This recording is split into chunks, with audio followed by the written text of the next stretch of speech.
അതുപോലെ ഈ യൂട്രസിലൊക്കെ കൂടുതൽ മുഴ എടുത്തു കളഞ്ഞു. ഇപ്പം ഡോക്ടർ നേരത്തെ പറഞ്ഞതുപോലെ ഇപ്പം 13 കിലോ മുഴ എടുത്തു കളഞ്ഞെന്ന് പറഞ്ഞു. ഇപ്പം അധികം പെണ്ണുങ്ങളിലും കാണുന്നതാണ് ഇപ്പം യൂട്രസിൽ മുഴയുണ്ട്, യൂട്രസ് നീക്കം ചെയ്യുന്നതൊക്കെ പറഞ്ഞിട്ട്. അപ്പോൾ അതിന് എന്തെങ്കിലും സിംറ്റംസ് ഉണ്ടോ?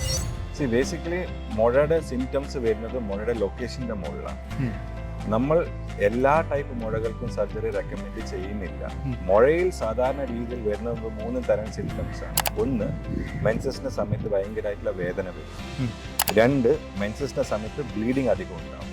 3, മെൻസസിന്റെ സമയത്ത് മാത്രമല്ല ബാക്കി എല്ലാ സമയത്തും ആ വലിയ മുഴയാണെങ്കിൽ അതിന്റെ പ്രഷർ എഫക്ട്സ് കൂടുതലുണ്ടാവും. ഇപ്പോൾ ഫ്രണ്ടിലുള്ള മുഴയാണെങ്കിൽ, ഗർഭാത്തിന്റെ മുൻവശത്തുള്ള മുഴയാണെങ്കിൽ അത് മൂത്രസഞ്ചിന്റെ മുകളിൽ പ്രഷർ ഇടും. അപ്പോൾ മൂത്രത്തിന്റെ പ്രശ്നങ്ങൾ വരാം.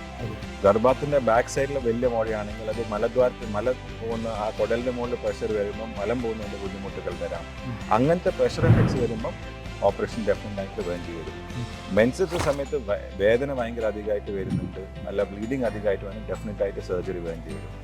ബട്ട് ചില യൂട്രസിന് പുറമെ കുറേ ചെറിയ മുഴകൾ ഉണ്ടായേക്കാം. ബട്ട് പേഷ്യൻ്റ് ഒരു കംപ്ലൈൻറ്റും ഇല്ലെങ്കിൽ നമ്മൾ യൂഷ്വലി ഒന്നും പറയാറില്ല. കാരണം തകരാറില്ലാത്ത മുഴനെ എടുക്കേണ്ട ആവശ്യമില്ല.